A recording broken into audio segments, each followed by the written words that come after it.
Slava na Gospoda za ova vreme što na mir, na sloboda možeme da je otvorame rečta Božja, zašto će pomine i ova.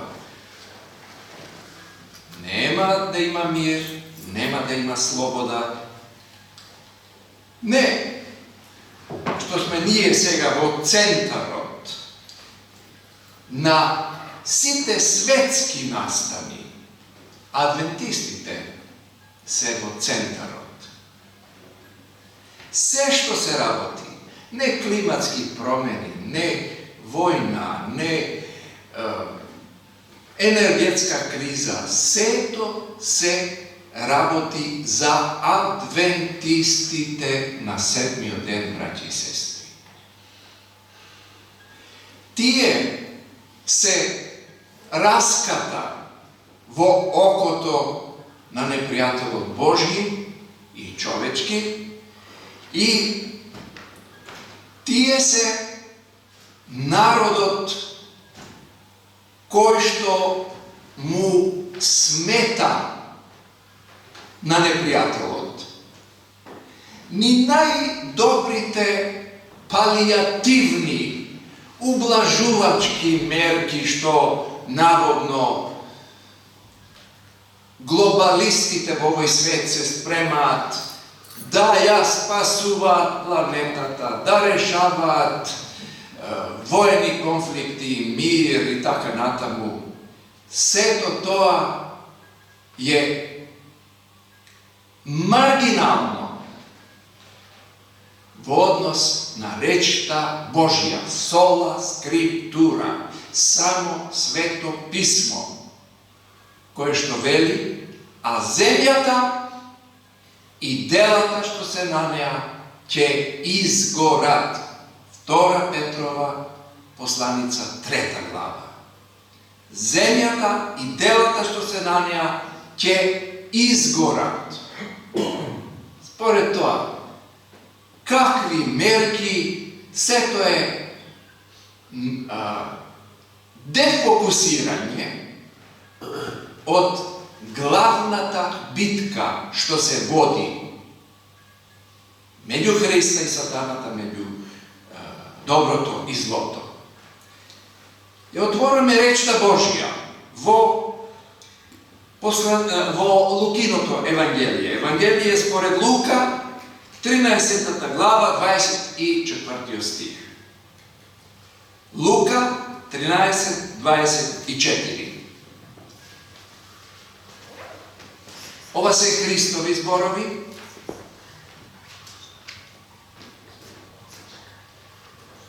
Предходниот стих, некој пак му рече: Господе, зарем толку малку ќе бидат спасени? Зарем толку малку? Сега се 8 милиарди. Заминат е бројот жители на планетава Земја. Од тоа некаде апроксимативно, приближно, се 20 и кусур милиони декларирани адвентисти на седмиот ден. 20 милиони во однос на 8 милиарди, тоа е мал број. Ама и од овие 20 милиони адвентисти, решетото кое што ќе работи во наредниве години, тоа решето ќе го намали уште повеќе бројот на спасени, за да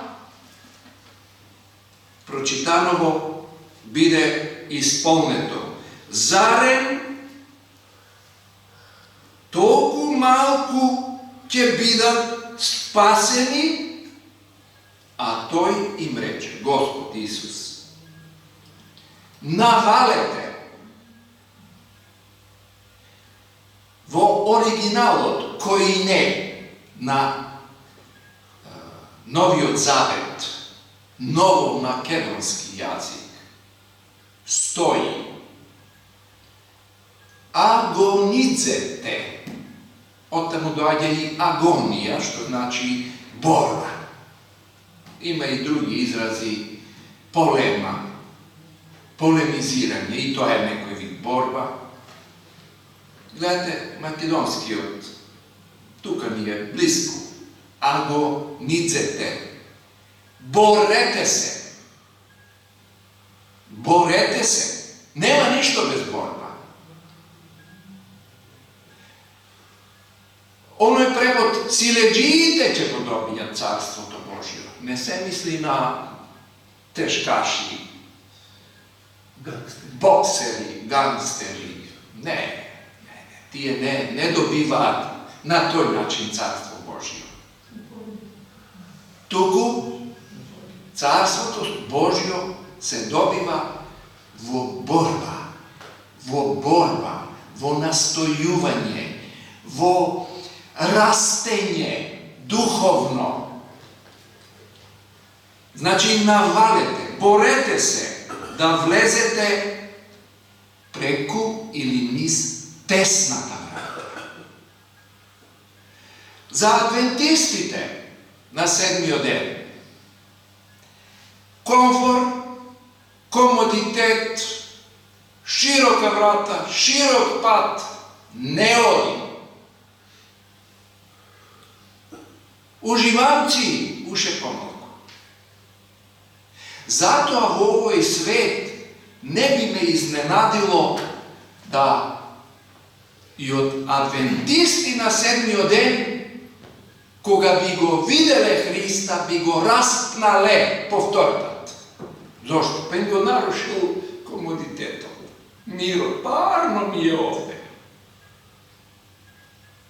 Па Господе, па што си дошол?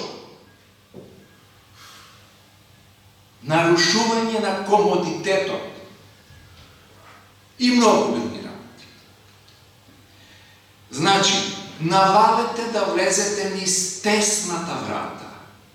Зашто ви велам, многумина ќе бараат да влезат и нема да можат. Освалд Бремер, пастор, додека бев во Марушевец на студии по теологија, беше секретар, еден од секретарите на Евроафричката дивизија, така се викаше, половина од Европа со северниот дел од афрички земји, Евроафричка дивизија, и беше дојден во Марушевец. Нема да го заборавам примерот што го посочи за овој стих. Германец по националност, а адвентист по космополитизам. Рече, во Втората светска војна Берлин од страна на силите на Советскиот сојуз бомбардиран и, како што е редот, после секоја најава, сирена, аларм за наидување на авиони кои сеат бомби, сите трчаме во скривницата. Значи, тој лично искуство изнесе. И еднаш после сирените, сите кон влезот, а влезот на скривницата еден обичен влез. Не е некој широк влез. Кога најнаш се создаде гужва, се насобра народ пред влезот, никако да влеземе. А што било проблемот? Еден од тие што барале да се сокријат, тргнал со куферот. И во таа гужва, куферот така се препречил на влезот. Под притисок тој не може да го извлече. Луѓето притискаат да влезат. Куферот, буквално како она пречка, го сопира сиот народ што сака да влезе. Најпосле им здодеало, веќе не можеле да издржат, го туркаат со се куферот него настрана, влегуваат, се затвора вратата на скривницата, авионите сејат бомби, експлозии, ова, доаѓа повторно знак дека поминала опасноста, нова знак на сирена и излегуваме од скривницата. Што да видиме? Човекот што беше со куферот мртов пред влезот. Значи не успеал да влезе, куферот отворен, распартален и пари, новчаници разлетани на сите страни.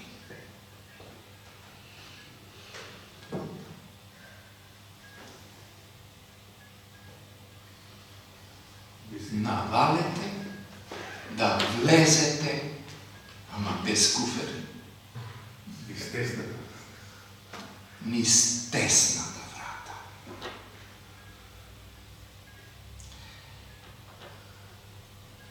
Ова апсолутно се однесува сега за адвентистите, во кој што јас му благодарам на Господа што ме доведе и ја запознав вистината, а вистината ќе ве избави. Беше тоа 1983 година. Низ оваа врата во оваа молитвена дворана на нашата црква влезе една жена. Писателка, се уште жива. Така, знам, имам информација. Се вика Оливера Николова. Позната е во редакциите на Радио Скопје, со драмски програми, програми за деца и така натаму, но е писателка која што пишува, особено за деца, она Зоки Покие, не таа е автор на Зоки Покие, за деца. Влезе по прв пат во нашата црква, 1983. Бидејќи беше тогаш и Загорка Тодоровска, сопругата на Гане Тодоровски, таа беше очигледно заинтересирана и имав прилика, бидејќи бев тука на служба, да се запознам и после некое време Загорка Тодоровска ми носи в раце еден роман. Автор Оливера Николова, наслов Тесна врата.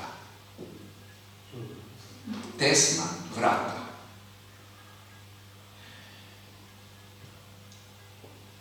Тој роман е високо оценет од македонската јавност, читателска. Зошто? Во тој роман таа себе, иако под друго име, се представува под друго име Петра, која што ја бара вистината. Помеѓу, и тоа е содржината на романот. Можете да го најдете романот во секоја библиотека, се продава се уште во некои книжарници ден денес. тесна врата. Незината животна дилема, особено после 83. година, веќе е Југославија во која фаза? Во последната. Во последната фаза. Комунизмот 80 година е смртта на Јосип Броз Тито. Така. Значи, Југославија беше веќе на републики, комунизмот на издишување,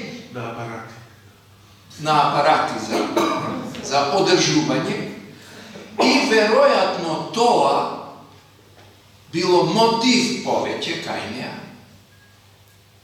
до каде ќе оди комунизмот со својот аскетизам. Дали ќе обстои? И во романот со нејзиниот сопруг Благоја, голем комунист, а слуша за верски пробудувања и во романот еден од рецензентите вели се додека не се сретнува, значи во дилема, се додека не се сретнува со адвентистичкиот проповедник Илија. Кај што се препознавам јас себе. Мислите? Илија. Со друго име. Да, што е роба? Буквално, Илија е најадекватното име за адвентистите во глобалот. Третиот Илија е тоа. Адвентистите ја продолжуваат традицијата од првиот Илија во времето на Ахав и Езавелја, вториот Илија, за кого Исус рече, ако сакате да знаете, и тој Илија е Јован Крстителот. И во Малахија 4 глава, 400 години пред доаѓањето на Месијата, Малахија го најавува третиот Илија. Ајде да прочитаме. Третиот Илија во Малахија 4 глава, тоа е последната книга на Стариот Завет, каде што со тој последен пророк настанува штама, молк, Божја тишина, цели 400 години. Нема повеќе пророк за израелскиот народ до доаѓањето на Месијата. 400 години, може да замислите. Нема пророк. Малахија е последниот пророк. 4 глава, 5 стих. Еве ќе ви го испратам пророкот Илија, пред да дојде големиот и страшен ден Господов. На кој Илија? Затоа го прашуваа учениците Исуса, кој е Илија? И тогаш Исус рече, ако сакате да знаете, Јован Крстителот е тој Илија. Вториот Илија. Ама Малахија вели пред големиот и страшен ден Господов. Јован Крстителот не е страшниот ден Господов. Тогаш е првото доаѓање на Месијата, раѓањето преку Марија. Но не бил тоа големиот и страшен ден Господов. Овде е еден трет Илија, големиот и страшен ден Господов со трет Илија, Кој е тој Илија? Тој ќе ги обрати срцата на татковците кон синовите.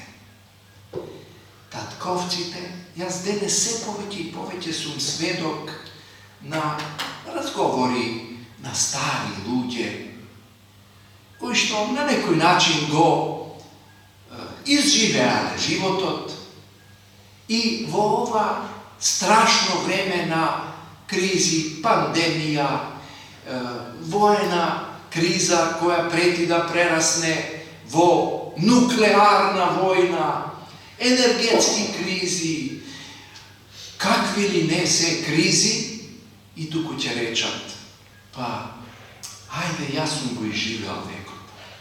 Ама, што за овие деца? Што за внуците? Што за тие невинни деца?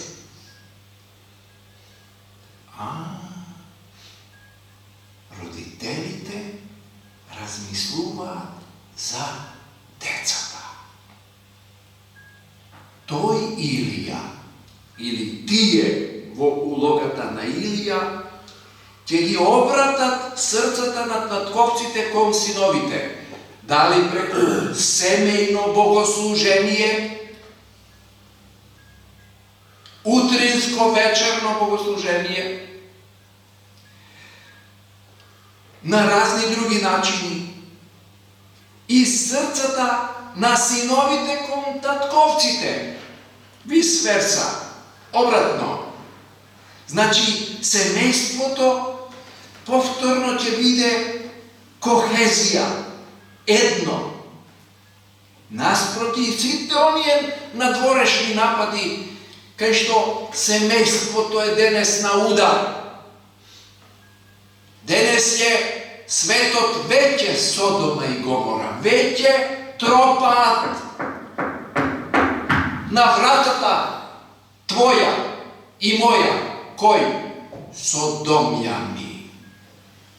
Како кога тропаа на вратата од Лот и велеа, дај ги ваму тие твои гости да ги запознаеме. Денес е светот веќе Содом. Денес некој сака да има контрола над секое живо суштество, за да прават што ли не. Има страшни работи, не се за спомнување од ова свето место. Толку е upside down, на главачки превртен светот и со неговите морални вредности.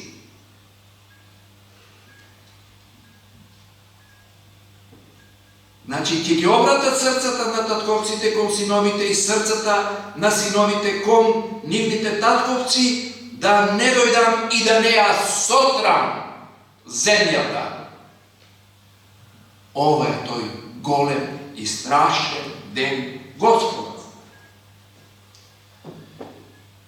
Тесна врата. Се додека не го запозна адвентистичкиот проповедник Илија. Тоа е темата во романот на Оливера Николова. Таа истата во Марушевец дојде и не посети. Во романот го опишува Марушевец.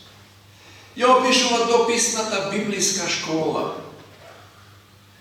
Нашиот адвентистички живот, кој што во многу подсетува, паралелизам е на овие тројца Илии. Исти живот, исто искуство на сите тројца Илии. Кога велам тројца Илии, ако зборувам за адвентистите, тогаш секој адвентист го представува Илија. Еве некои од тие паралелизми, сличности. Првиот Илија Денес спомнахме. Охозија и праќа слугите, царот Охозија, паднал низ решетки, се повредил, дали ќе преживее. Одете, прашајте го Велзевул, дали ќе оздрава. Одат и на патот им застанува првиот Илија. Оној кој што застана, односно живееше во времето на Ахав и Језавеља, и на кого Господ му вели: оди, пресретни ги. И им вели: вратете се, кажете му дека ќе умре. Зарем нема Бог во Израел, па одите кај Велзевул, Гагот Акаронски. Богот Акаронски. Како изгледаше, ги прашал Охозија.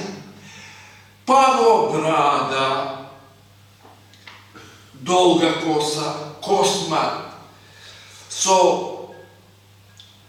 некоја пустинска облека. Тоа е Илија. И Охозија умира. Кој беше Јован Крстителот? Во што беше облечен? Во каква облека? Кожа.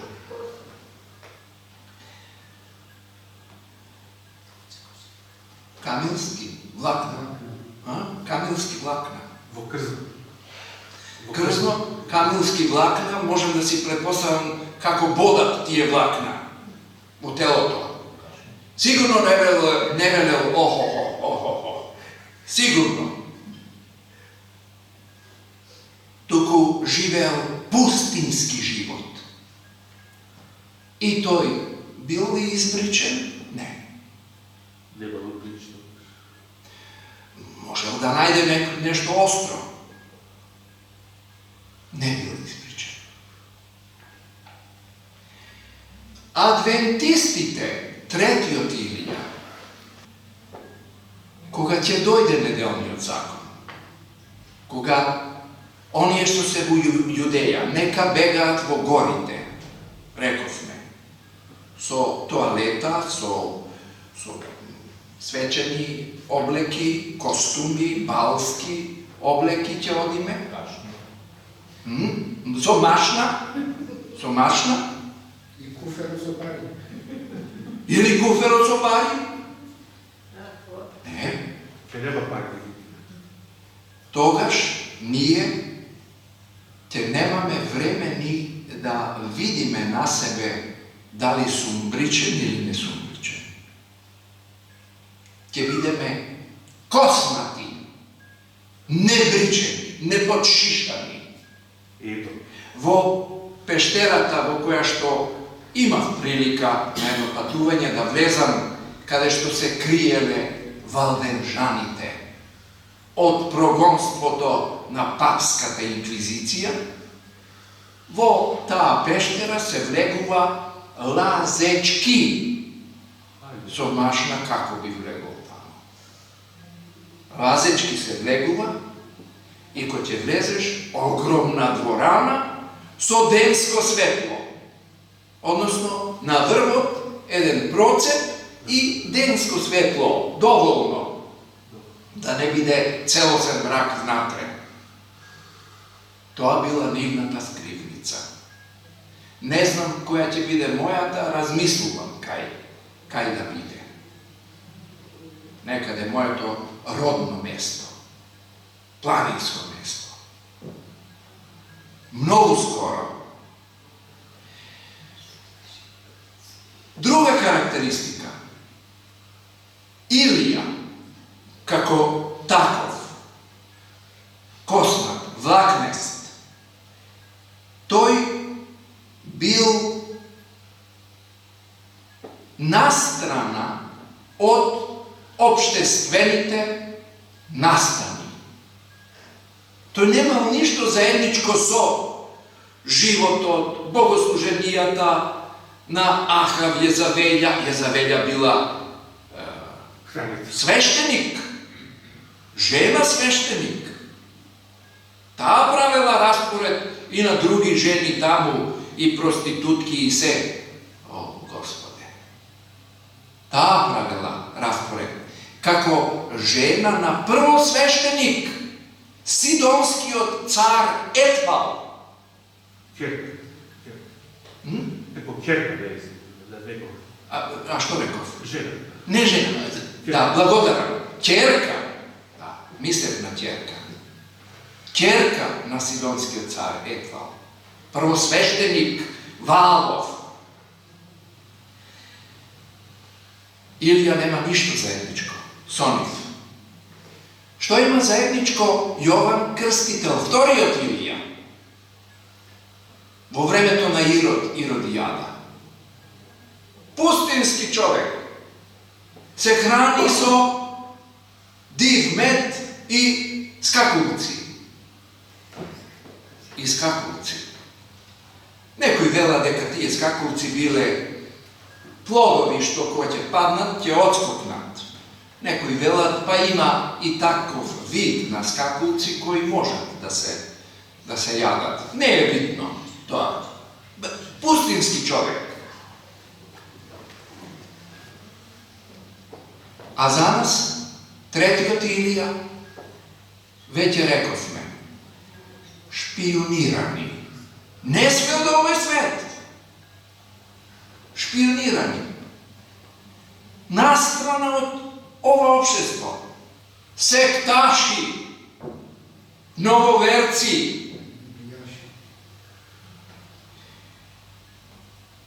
Religijski, prvi od Ilija, ne kontaminiran. Nema ništa so valovi bogosluženija. Ne zagaden, ne kontaminiran. Religijski. Vtori od Ilija, Jovan Krstitelj. Porodi Aspidini. Do koga mislite gnevot nema da vas stigne? Na togašnjite verski vodači, kako i Isus, isto to što im goveleo, i Jovan Krstitelj. Na Irod, ne je pravo da ja zemlješ ženata na tvoj od brat. Ubijen brat pa da mu je zemlješ ženata. Vo duh i sila na Ilija. A za nas sektaši, novoverci i prateni, sledeni od službata za državna bezbednost. Da. Za ishranata rekovme, Ilija, pustinski čovjek, div med skakavci Jovan Krstitelj, a za nas što ke jademe? Duhot na prošlo veli, nemojte mnogo da mislite na rezervi. Ne. To sveto će, crvi će go jadat. Će se rasite. Ne sobirajte. Možete da imate nekoj parče zemlja, nešto da posadite i tamo svežo nešto da iskoristite za nekoje vreme, za kratko vreme. A inak u rezervi ne dođa predvid. Ili tije rezervi drug će gi lapne. Sektaši, novoverci, preživuvanje vo pešteri. Nije ke staneme pešterski luđe, naskoro, mnogo skoro, braći i sestri. Kakov glas beše na prvi od Ilija? Za nego se veli u prva Carevite 17.1 glas vo pustinata. Isto to što beše i za Jovan Krstitelj vtori od Ilija. Glas koji što povikuvaše, pripremete mu pad na Gospoda za prvo Hristovo dođenje, izravnete gi pa tekite. Она што третиот Илија ние, адвентистите на седмиот ден, во гласна вика, глас, во пустината, ќе го објавуваме, а тоа е третата ангелска вест, посебно третата. Кој ќе му се поклони на зверот, на иконата, на жигот, тој ќе пие од виното на јароста Божја, не помешано со милост. Кој ќе му се поклони? Зошто? Затоа што и зверот, број 1, и зверот број 2, институцијата папство, при тоа не мислиме дека сите верници се звер во Римокатоличката црква. Не. Има прекрасни души и таму. Но системот папство е 666 во 13-18 откровение.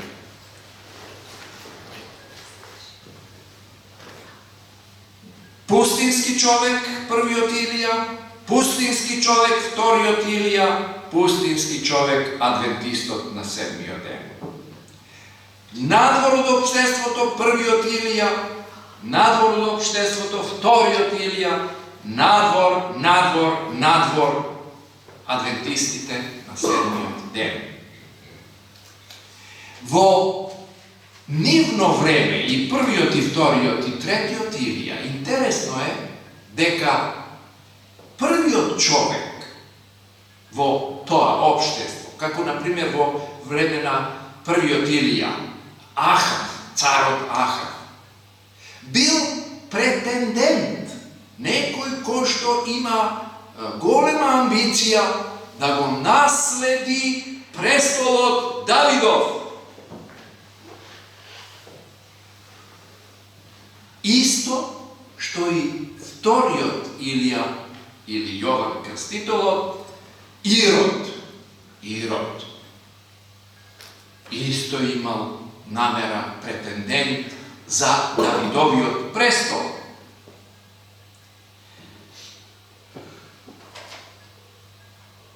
А за нас, кој е тој не е само Давидовиот престол, туку да се воздигне над Божиот престол.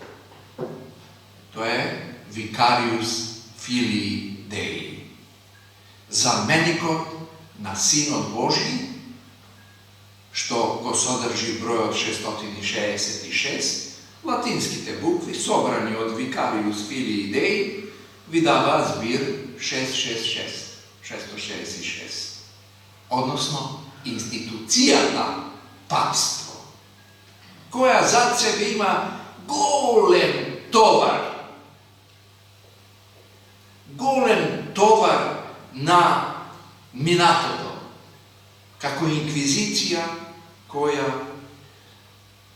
погубила повеќе жртви од двете светски војни. За оние кои сакаат подлабоко постудиозно проучување, 2022, значи 21 е пандемијата, 2022 е војната Русија-Украина, сега веќе се комплицира таа војна, се повеќе и повеќе. Се инволвираат Западот особено, со оружје, со помош. 2022, бидејќи 24 февруари, отпочна, според Министерството на Русија, Руската Федерација, специјалната војна операција, која Западот пак ја тумачи како агресија на суверена земја.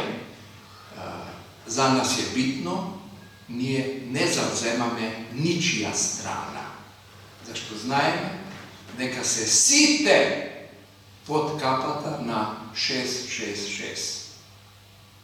сите на институцијата папство. На 7 јануари оваа година институцијата папство, односно папата Франциско, ги повика сите 183 амбасадори од целиот свет во Ватикан, зашто Ватикан е и субјект на држава од 11 февруари 1929 година, кога почна исцелувањето на смртната рана. Значи, на тие 183 представници на исто толку земји, тој да им држи придика или да им каже дека сме во војна, во голема војна. Тоа е 2022, мала дигресија, и 2023, сега влеговме, соберете ги 2021, со 2022, со 2023, 666.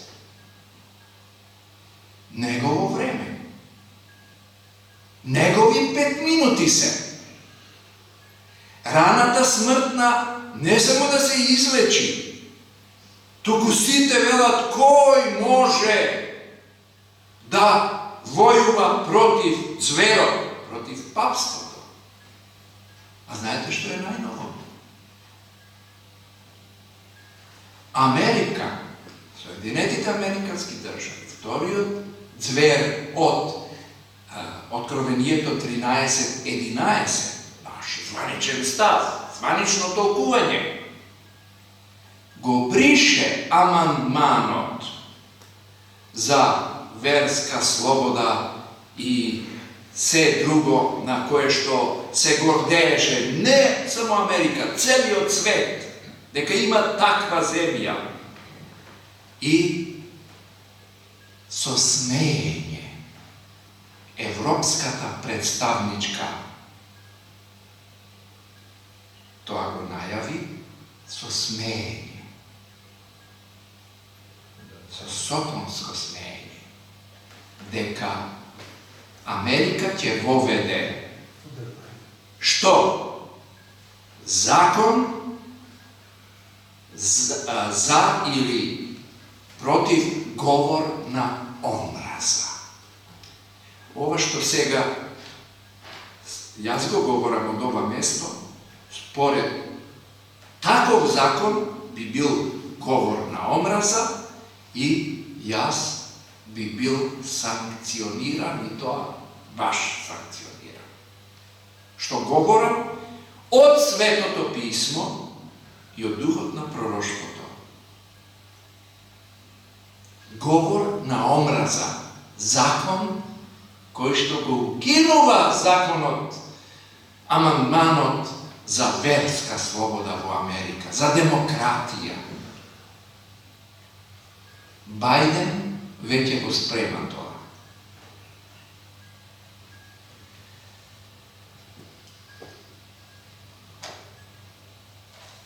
А сега за жените.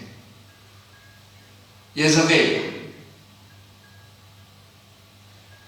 Во време на првиот Илија седи на прозорец. Идол поклоничка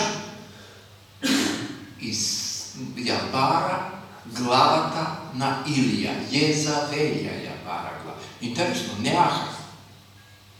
Језавелја ја бара главата на Илија. Првиот Илија. Вториот Илија. Иродијада. Гледайте какви сличности.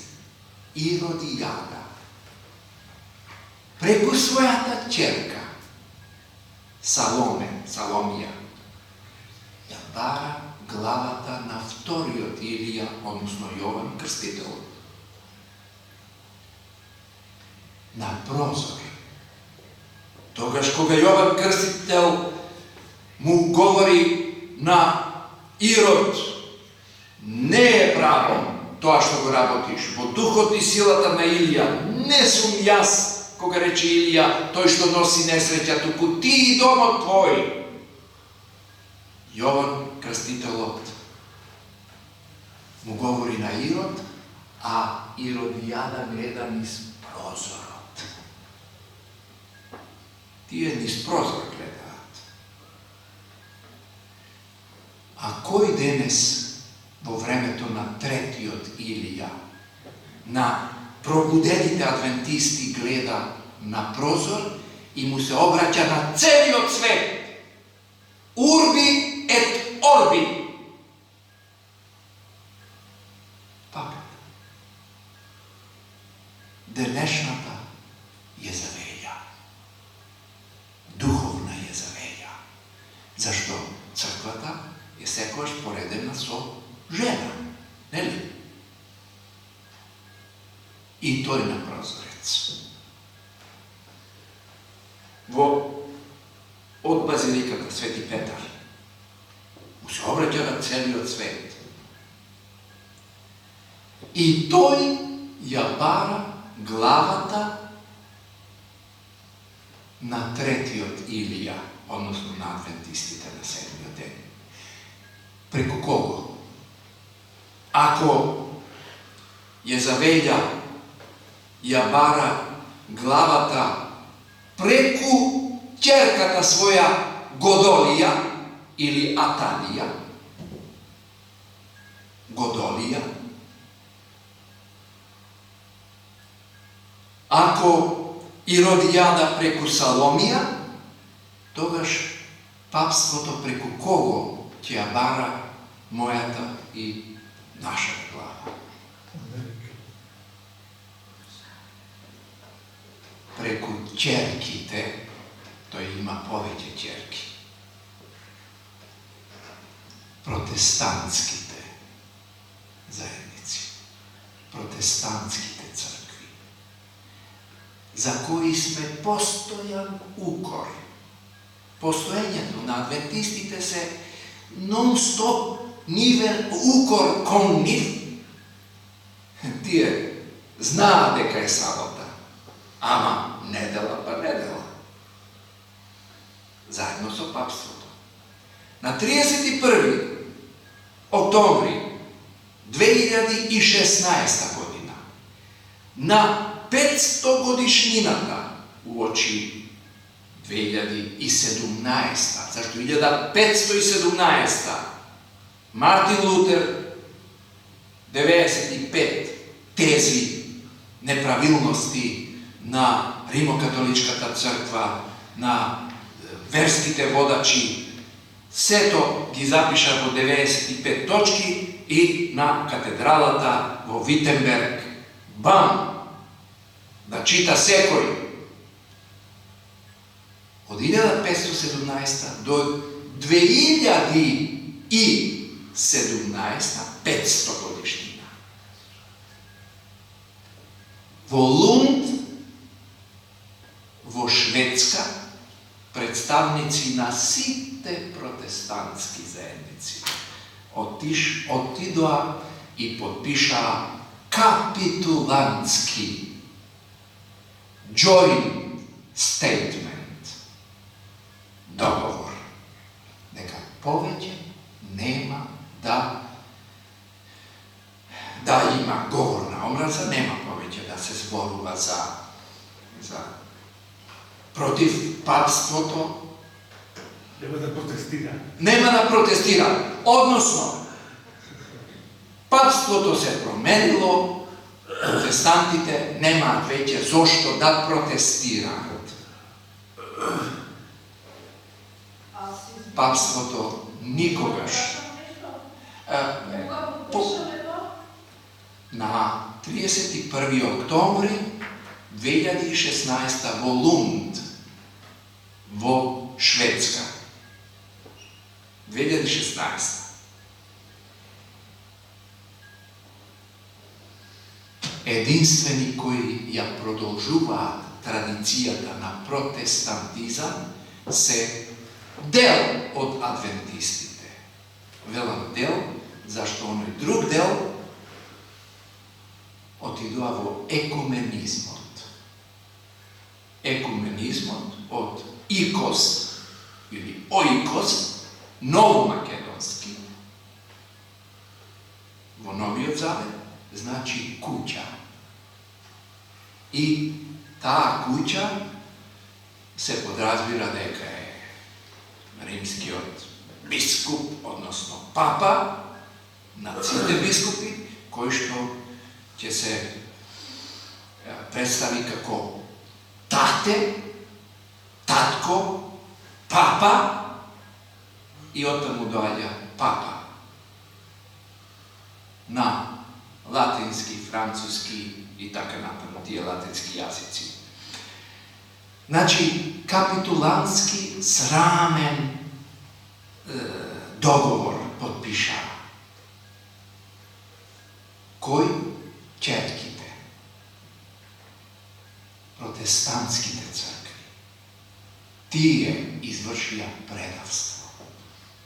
Но, тие се надвор од адвентистичката црква. Што правиме со тие што се внатре? Што подпишуваат исто срамни договори. Екуменизмот. Што имаат адвентистите со екуменизмот? Тоа што се случи во Франција?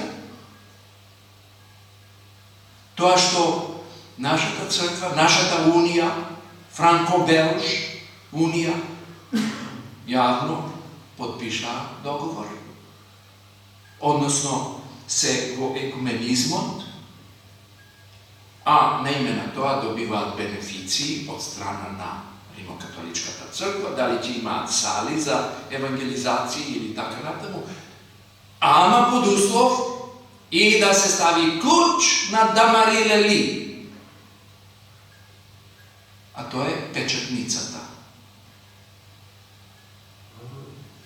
за адвентистичка литература во Париз и особено да не се печати големата борба. Тоа се тие што капитулански срамни договори подпишуваат во име наше, тие се со нас, меѓу нас.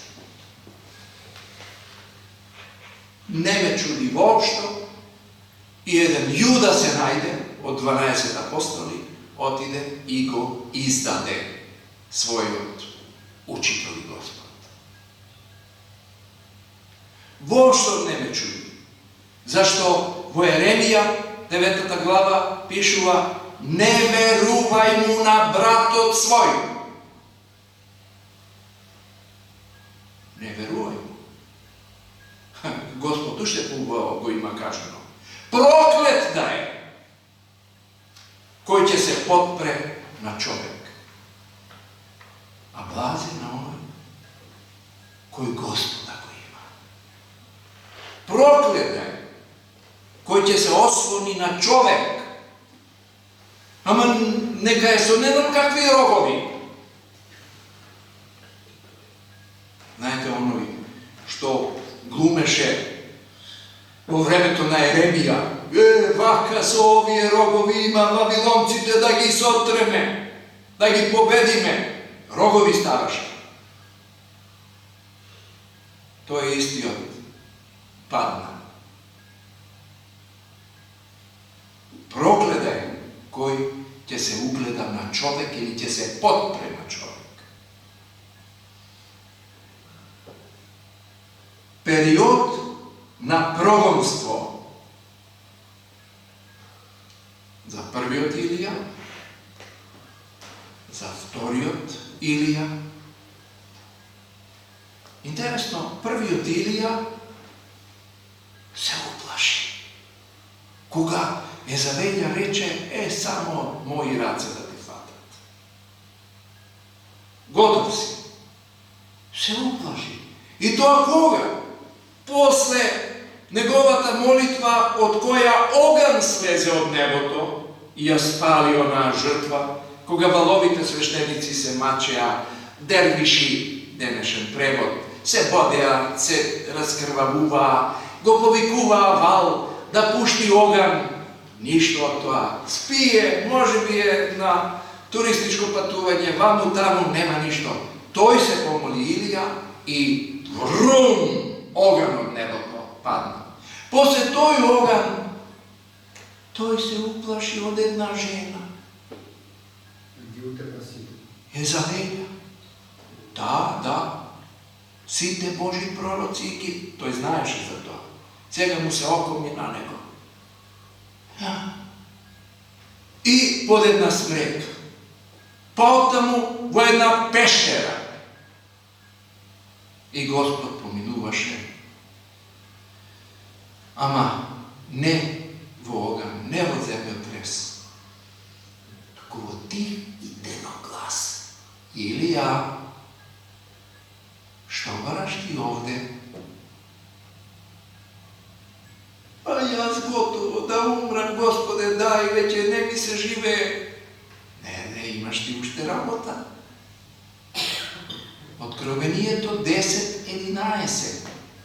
Posle ona gorko razočaruvanje što go doživeja treti od Ilija, koga očekuvajući go Gospoda dojde da je očisti svetinjata, odnosno planetata zemlja, grevot, njih da gi zeme, ne dojde, no to ne biše nikakva greška.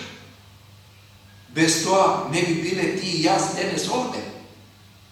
Bez William Miller i njegovite proroštva. Samo beše značenje to na doađanje to Hristovo drugi od smisao. Datumski, savršeno točno, 22. oktobri 1844.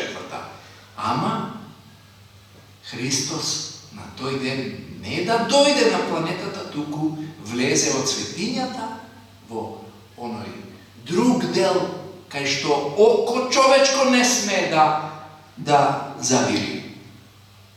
Do svetinjata na svetinjite, kada što je i denes. I deka od toj den koga vregove počna sudot na zemljata. Znači, gledajte, se uplaši prvi od Ilija. Se uplaši i vtori od Ilija. Odnosno Jovan Krstitelj. Koga Irodijada reče Salome, mamo, što da pravime? Carot reče za ova što odlično tancuva igram, polovina carstva da mi dade. Samo ti pobaraja glavata na Jovan Krstitelj. Gledajte. Pekolen plan. Glavata na Jovan Krstitelj. To Jovan, сега, koga je staven vo zatvor, beše jedno vreme vo zatvor, kaj što ne smeše baš Irod, pa narodot će se pobunit, će stane. I Jovan Krstitelj od čami vo zatvor. I vo zatvorot duhot mu pađa, dotamo što gi vika svojite učenici, pojdete i prašajte go. To ili je što go čekame ili drug da čekame. Ilija, vtori od Ilija. Što go duh i sila na Ilija mu kaže što treba na Irod. I na celi od narod.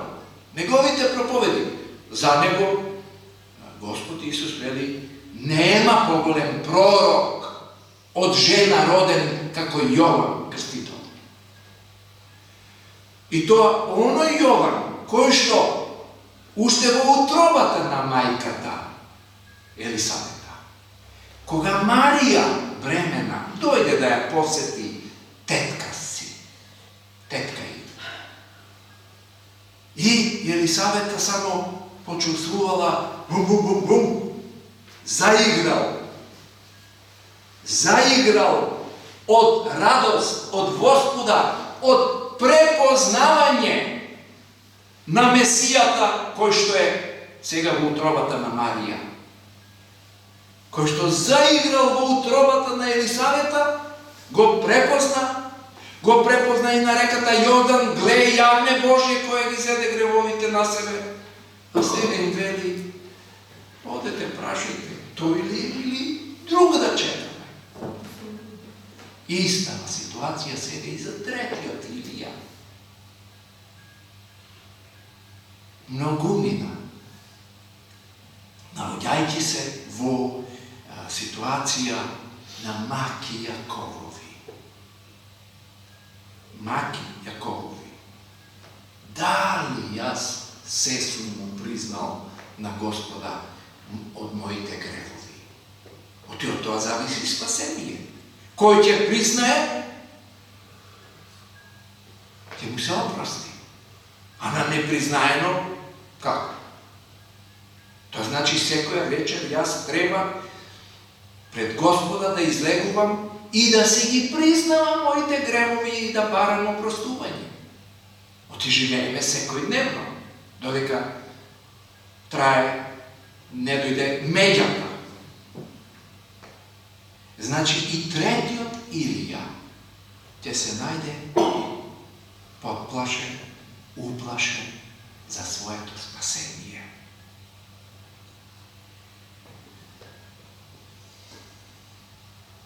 И првиот Илија станува против Ахав и Језавелја.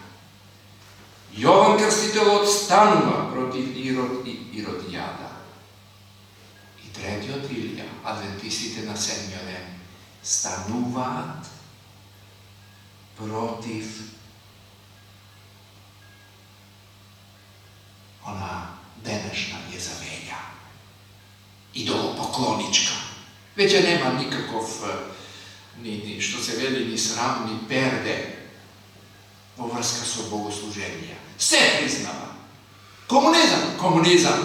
Марксизам. LGBT.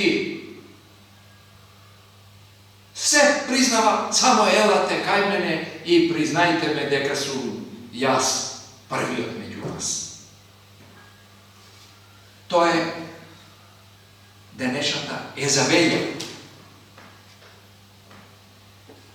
Првиот Илија го повикува Северното царство на покаяние, Самарија, и отфрлање на идолопоклоничката служба. И Јован Крстителот: покајте се, метаноја, променете го умот, зашто се приближи Царството небеско. Судот Божји доаѓа, беше проповедта на Јован Крстителот. А третиот Илија, првата ангелска вест: бојте се од Бога, зашто дојде часот на неговиот суд и поклонете му се на оној кој создаде небо, земја, море, извори водени, се што е живо.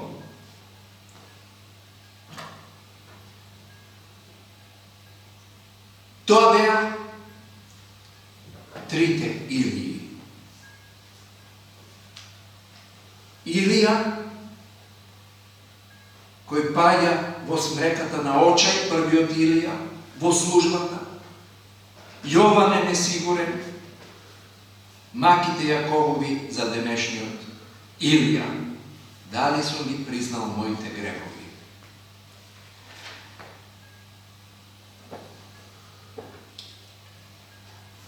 Слушнав лично од наш проповедник од Украина, сега во Врање. Руслан се вика, со неговата сопруга и две деца, бегалци од Украина. 5-ти ден од пошувањето на војната тие побегнале. Сега заминаа за Австрија. Пред 2 дена. Што е мечка? Мечка. Мечката, кога ќе се најде во клопка, односно, on je klešti kanđi, ќе ја фатат ногата. Фатена е во клопка. Та не може. Има снага, ама не може да се ослободи. Тоа е прејак федер. Клопката преку синџир, односно со синџир, е врзана за легнато дрво. Што прави? Оди со фатената нога, клопката, го зема тоа дебело дрво на незините предни нозе, односно раце ќе ги наречеме. И оди со тоа дрво и доаѓа до бездна. И го фрла дрвото и себе си во бездната. Тоа е руската мечка.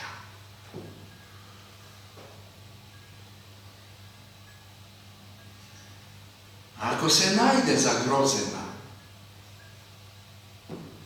Руската федерација, бидејќи е татковинска војна, така велат. Нуклеарната војна е неизбежна. Бездната е неизбежна. Тоа е вистинската слика на денешницата. Мечката го фрла дебелото дрво и себе си во бездната, па нека прича ко преживи. Драги мои браќа и сестри, премногу е сериозна ситуацијата, ама наша среќа е, јас сум среќен, ова од среќа го зборувам, зашто и верувам на пророчицата, односно пророкот на последното време. Нема друга заедница со свој пророк, кој што ќе биде вистински пророк, освен адвентистите. Господ се грижи за својот народ. Нашата сила, нашата среќа е во Божиите ветувања за Негова сигурна заштита. Ни влакно нема да ви фали од главата, од косата. Не бој се, мало стадо, зашто волјата Господова е вам, на тоа мало стадо. Зарем толку малку ке се спасат? Му рече 23 стих, 13 глава, некој му рече: Господе, зарем толку малку ќе бидат спасени? А тој им рече: навалете да влезете низ тесната врата. Не широката врата, не широкиот пат. По него одат многумина. Светот тргнал по широкиот пат. Или една друга метафора е: светот влегол во композиција на воз со многу вагони, песни, шеги, вицеви, уживанција, а не знаат дека машиновозачот е сотоната, мечката, која дала газ до крај и целата таа композиција на целиот свет, вселен во таа композиција, оди во бездна. Тесната врата. Тесниот пат води во живот и спасение. Тоа е најубавиот знак за нас вечерва. Ништо со светот. Нека им го, сето што го сакаат. Нашиот пат е ново небо, нова земја, од каде што доаѓа и нашиот Господ и Спасител Исус Христос. Амин.